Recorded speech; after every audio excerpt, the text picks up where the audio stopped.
Feeling ko may possibility na maiwan ako ng flight. Ang layo pa ng mismong pintuan. Grabe ba, sa pulsa ko napakalayo pala ng mga lakaran. And guys, dito na tayo sa Bali. Kaya tayo muna ng lunch natin bago tayo magpunta dun sa hotel. Ayan yung itsura ng lobby guys. So ayan guys, yung breakfast area dito sa Infinity 8 Bali. I'm back again with another video, and guys, ito ay isang transition video dahil from here sa Jakarta pupunta po tayo ngayon ng Bali, Indonesia. And guys, alam nyo, medyo biglaan lang tong part na to kasi mayroon akong flight going back to Manila pero dinitch ko siya o hindi ko siya sisiputin dahil inisip ko, andito na din ako mismo sa Indonesia, bakit hindi pa ako mag-Bali, wala naman akong gagawin. Then nag-check ako kasi sa Skyscanner, dito ako nag-check ng mga murang flights. Ang mura lang guys, 2,000 plus lang yung mismong ticket, and then yung pauwi ko naman sa Manila is 7,000 pesos, so parang 10,000 pesos lang. Meron akong alam naman na hotel na maganda sa Bali na mura lang, so let's go. Kasama pa ako ng airport, Terminal 3 to Terminal 1 pala kasi walang nakalagay dun sa mismong ano. Grabe, very clutch tong ginagawa ko. Feeling ko may possibility na maiwan ako ng flight. Gusto ko yung natipid ko, magagastos ko lang din ulit. Guys, mag-i-Skytrain ako. So may track A dito, tapos may track B doon. So sa Terminal 1 tayo. Okay, let's go.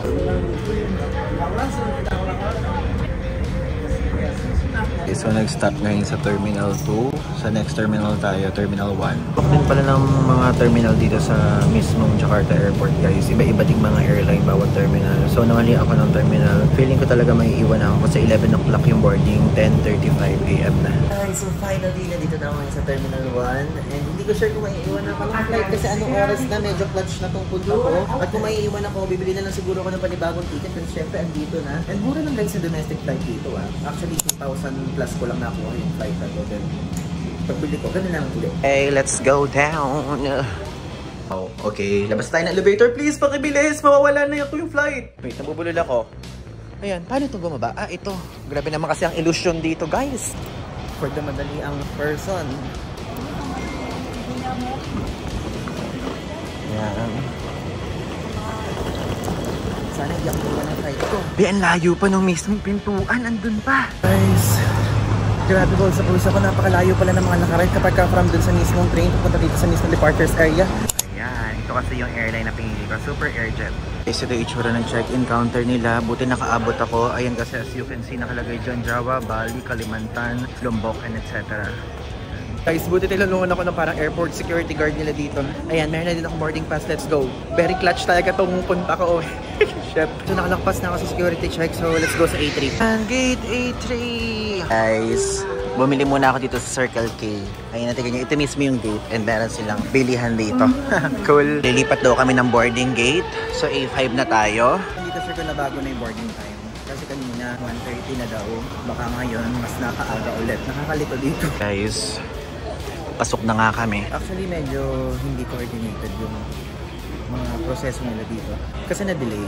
Tapos sinabi nila na parang 13:30 na, which is 1:30 daw yung flight. Tapos naging 1 o'clock. Tapos nakalagay sa screen, na-delay na 1 o'clock. Tapos ngayon naman, biglang napaaga na iba naman ang gate, diba? Kagulo. Pero okay lang. Thank you.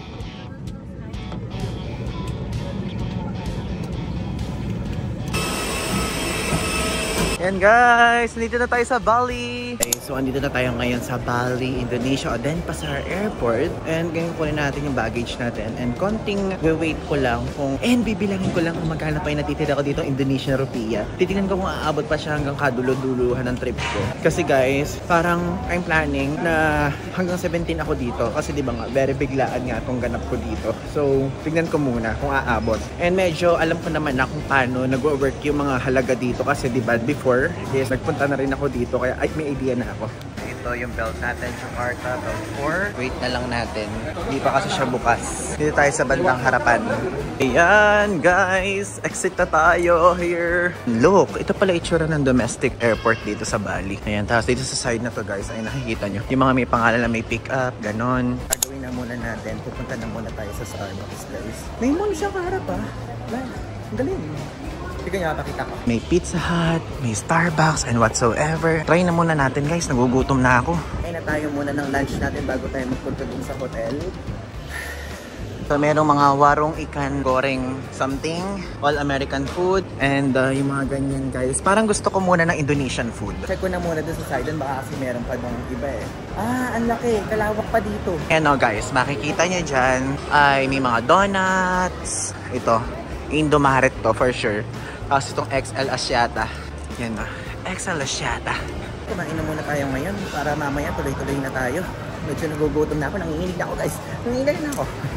Tayo kumain sa Warung Ikan Goreng Renon. Let's see. Isang order ko, omelette. Tapos itong nasi goreng, seafood. Yung ba tawag? Tapos may mga chicharap dyan. Tapos may egg. Nagpa-add ako. So let's go. Let's eat. Let's try this. Tatayo ko muna dyan para makita niyo ang unang tingin ko. Let's eat.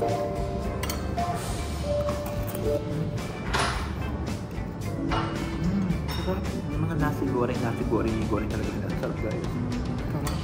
Actually, sabi ko sa sarili ko, hindi na ako kakain ng kanin. Pero ngayon ko na-realize, kanin nga pala itong mga kinakain ko. Okay lang, ngayon lang muna.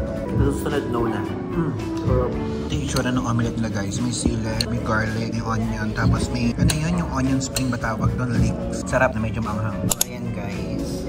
Ito yung 147,000 total bill ko dito. Ayun guys, so nakasakay na ako ngayon sa Grab. And actually medyo makapapunta dun sa hotel ko kahit malapit lang siya from dun sa mismong airport. Parang 650,000 plus siya. Kaya hindi siya ganong traffic ngayon kasi it's already 5:28 PM. Hindi ganong traffic. Kala ko rush hour itong dating ko pero okay lang naman. Ayan, papakita ko sa inyo. So yung hotel natin is located sa south side. Before kasi sa Ubud north side yun eh. And sa Seminyak. So pababa tayo ngayon. Ayan si Kuya.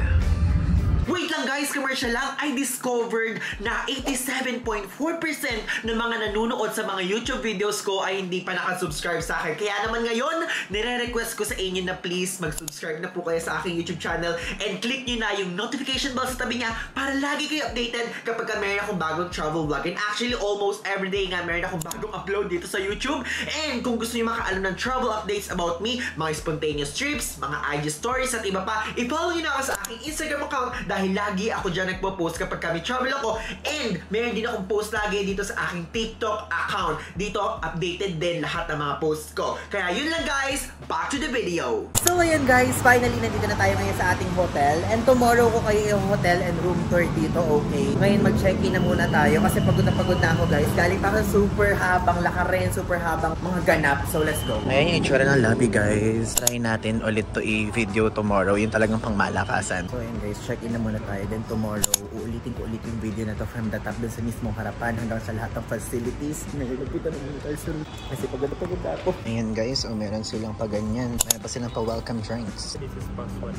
Okay. Then here is for your breakfast tomorrow at our rooftop. Starting time 6:30 to 10:30 PM. Ayan guys, panik na tayo sa 5th floor. So ngayon guys, i-room tour ko na kayo dito sa assigned room ko. And dito tayo magsimula sa mismong pintuan. As usual, dito sa pintuan, andito yung mismo lagyan ng keycard, yung switch ng ilaw, and ayun guys, check natin. Ayan, switch dito yun. At dito naman, pwede kayong maglagay dito ng on and off if ever na gusto nyo na do not disturb yung room nyo. At if ever na kung gusto nyo magpalinis, ito lang i-click nyo. Pero ako, do not disturb tayo ngayon. Dito sa side na to, makikita nyo is isang cabinet na kung saan may lalagyanan dyan ng sampayan if ever na gusto nyo magsampay dyan ng mga damit. At andito ang safety deposit box, tapos meron dong area na kung saan kung gusto nyo magpa-laundry. Ayan, medyo madilim lang, pero kasi napakaganda guys and spacious nitong cabinet na to kasi isa pa lang yan. And meron dun chinela sa baba na good for 2. Hindi nakikita guys kasi medyo madilim na. And dito sa side na to, andito yung lalagyanan ng luggage. At dito ay meron ditong isa pang cabinet kung saan gusto nyo maglagay ulit ng damit. So if ever na kung may kasama kayo, pwedeng maglagay dyan. At yung isa naman dito, o diba, hindi kayo mag-aagawan. And same din, meron din tong space. Kung gusto nyo ilagay dyan yung mga sapatos nyo, or dito nyo ilalagay yung mga sapatos nyo, or marurumi nyo, pwede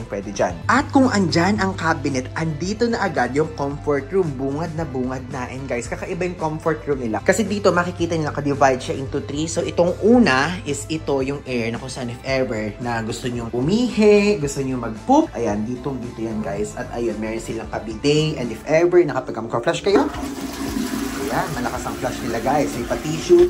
At meron silang pa-flower dito na hindi naman siya totoong flower. Disposable tawag sa ganun. So ayan guys. So if ever na gusto niyo ng privacy, sasaran yung ganyan. At ayan, dito naman tayo sa shower room. At dito, ayan, may shower area. Syempre, ayun yan. Tapos meron dito parang kapag gusto nyo na itututok sa inyo yung tubig, ayan, pwede. And heater siya. Ayan, mainit at malamig. Pwede nyo gawin yan. At meron dito area na kung saan gusto nyo ilagay dito yung mga shampoo nyo, yung mga conditioner nyo, mga sabon nyo. At meron silang pa sabon dyan. Ayan, merong laman. Tinry ko. Tumulo siya, guys. So, ayan, dyan. Merong extra lalagyanan. At ito is yung kanilang floor mat. Ayan yung floor mat, guys. Tapos, dito naman sa area na to, kitang-kita agad dito yung mismong sink. Dito, guys, sa sink, pwede nyo gawin lahat. Pwede kayo mag-makeup, pwede kayo ditong mag-ayos, pwede kayo ditong magpabango, pwede kayo ditong mag-toothbrush, and dito, meron dito hair blower. Tapos, meron saksakan dyan. EU socket ata ang tawag dyan sa ganyan, guys. Tapos ito, okay. Ito yung switch ng ilaw. Tapos ito, switch ng ilaw naman sa CR. Tapos dun sa toilet and shower. And ayan, guys, meron ditong pa towel, face towel. Tapos meron pa hotel soap. At ayan, may pa comb, may pa shaving set, shaver set, or whatsoever. Tapos may dalawang baso kapag ka magtututbrush kayo, like ganun. Magmumumog kayo. And ayan, meron pa dalawang toothpaste and toothbrush set. Tapos, pa vanity kit na kung saan if ever na gusto nyo ng cotton buds, cotton pads din. Tapos ito, pantahe, and etc. Sobrang complete. Let's proceed na dito sa area na to. And actually, guys, medyo paggabi na kasi. It's already 6 p.m. Kasi ngayon lang ako dumating from Jakarta. And ayan, guys, meron din dito salamin sa area na to. And dito, merong malaking table. And dito, meron nakapababang ganyan na kung saan yan ang minibar. And ito yung refrigerator. O, diba? Tapos may patibing ganyan. Nakalagay dyan. One day trip no sa Penida. Nag-aalok sila ng mga tour, guys. If ever na gusto nyo sa Mount Batur, sa Nusa Penida, sa Limpuyang Temple, and etc. So, dito, guys, makikita na agad dito ang king size bed. Grabe. Ito ang gusto ko, king size bed talaga, guys, kasi sobrang laki niya. Plus, dito sa side na to, makikita niyo dito yung controller ng aircon. Ayan, if ever. Hindi ko kasi mabasa kasi medyo madilim siya. Baka mapatay ko. Ayan, baba natin. Kasi gusto ko, guys, sa aircon, malamig talaga. Ayan. Tapos, ito, may saksakan dyan, and ito. Ayan. Doon pala siya, oh. Kikita nyo, switch siya. Tapos ito naman, patala ito. Ay, baka mamaya tumatawag pala sa labas yan. Ayan, guys. So, ito naman, meron din sila pa ilaw. Ayan, nakikita niyo ilaw. O, diba? Ang lakas. Doon din sa kabila, meron, guys. And ayan, meron silang pa ganito. Diba kapag ka sa papel origami, dito, hindi ko alam kung ano tawag. Tapos may pa-welcome silang ganyan. Welcome to Infinity 8 Bali. Welcome din sa'yo. Ayan, dito naman sa side na to, may telepono. Ayan yung telepono. At ito ang kanilang pa-ilaw. Ano kaya itong isang switch? Hindi ko alam. Ay, may pa-ilaw ba? Ay, may ilaw pala dito. Grabe. Nagtsatsaga ako sa madilim. Meron pa silang ilaw. O, diba? Halatang halata na ngayon pa lang ako talaga nag-e-explore ng kwarto. Diba? Kasi guys, kapapasok ko lang talaga ng kwarto. Kaya hindi ko pa alam kung paano siya talaga i-operate. Kumbaga, kung ano yung sinasabi ko sa inyo, yun ang aking first impression and first galaw. That's new. Grabe. So, ayan. Maliwanag naman pala, guys. Kala ko dim yung effect talaga eh. Pero okay lang din sa akin yung dim kasi ako po ay mahilig sa madilim. So, meron dong nakalagay na text, "In Bali, this is where I want to be." O, diba? Tapos meron diyang napakalambot na 1, 2, 3, 4, 5, 6 pillows at napakagandang duvet. O, diba? Ayan, guys. Dito sa area na to, meron ditong scan here to see our menu. So, ito yung sa restaurant nila. Tapos meron silang pasulat na ganito. October ano ba ngayon? Ay, hindi updated. October 9 pa to, 2023. Ano nakasulat? Meron silang pa something na ano dyan. So, pag binuksan to, Aron Directory.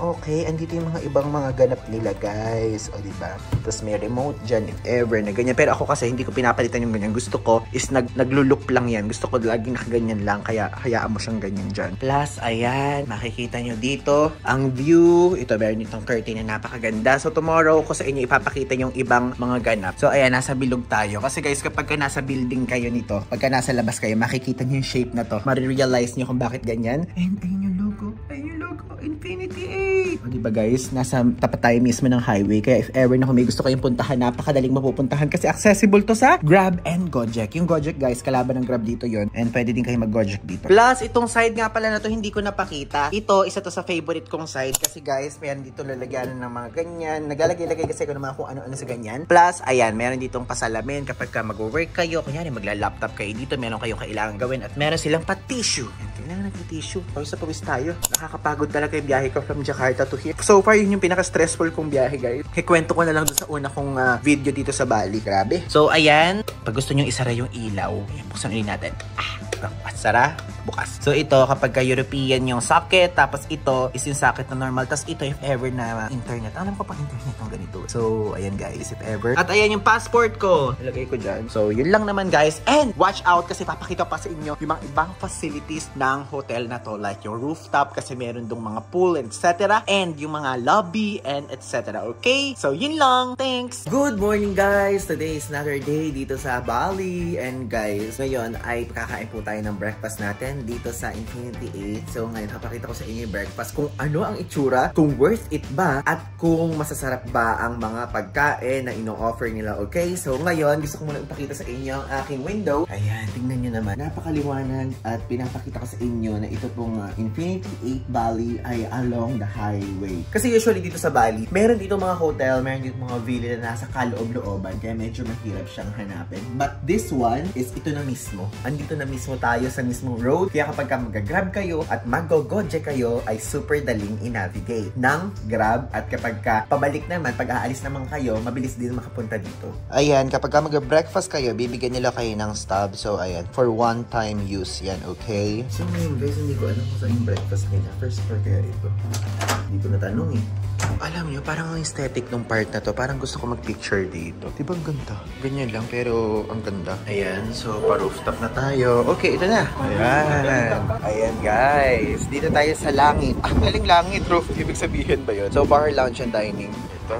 Wow. Ay, hindi yan. Dito pala. So, ayan guys, yung breakfast area dito sa Infinity 8 Bali. Ganda yan, liwanag. Cool. Here. Thank you. Ayan guys, mga breakfast meal nila. May sausage, may potato, may chicken siguro to or what. Ayan, vegetable. Ayan, if ever na gusto nyo ng veggies. Ayan guys. Hindi ko alam actually kung ano to, rice or something. Parang chicharap, oh. Tapos dito sa side na to, may milk, may cereal, may bread, may pancake, may croissant, mga palaman. Tapos dito, ang mga pastries nila and fruits. Diba? Ang sarap. Tapos, ayan guys, may egg station sila. O, gagawin in front of you. So, ang pinili ko, mushroom, tomato, cheese, tapos white onion. Ayun guys, so let's eat breakfast. So, papakita ko lang sa inyo yung kinuha ko. So, kumuha ako ng Papa Crunch. Ayan, with milk. Tapos, kumuha din ako ng pancake na with maple syrup. Tapos, with chocolate syrup. Tapos, kumuha ako ng egg omelette na mushroom, tomato, white onions, and cheese yung laman. Kumuha ako ng grilled fish. Grilled fish pala to. Hindi pala to chicken, potato, tapos dalawang hotdog lang. Okay? So ngayon, tikman na muna natin yung egg. Gusto kong sabihin sa inyo kung ano yung lasa, kung masarap pa or hindi. Sarap! Lasang-lasa lang cheese. As a cheese lover, approve sa akin to. Sarap! Kaya lang na-expect ko parang lasa siya ng Jollibee, pero hindi. Yung potato, alam mo yung lasa sariwa pa yung loob, pero luto na yung labas. Ganun yung lasa. Tapos itong grilled fish nila, parang medyo ano siya. Ang itsura niya parang chicken eh. So feeling ko, hindi ito yung parang cream dory quality. Ganun. Lasa siyang inihaw na bangos guys. Kung ano yung texture ng inihaw na bangos kapag nag-iihaw ng bangos. Kung ano yung lasa niya sa loob. Pwede na. To be honest, naghahanap talaga ako ng hotel na malapit sa road. Kasi yung mga hotel ko before, mapapanoorin yung previous Bali vlogs ko, ay nasa kaloob-looban po yung ubod na villa ko. Kaya naman ngayon, nandito tayo sa city area, kasamantalahin natin yun para mag-tour sa mga nearby attractions. Yun ang agenda natin today. Tara. Ito yung itsura ng lobby.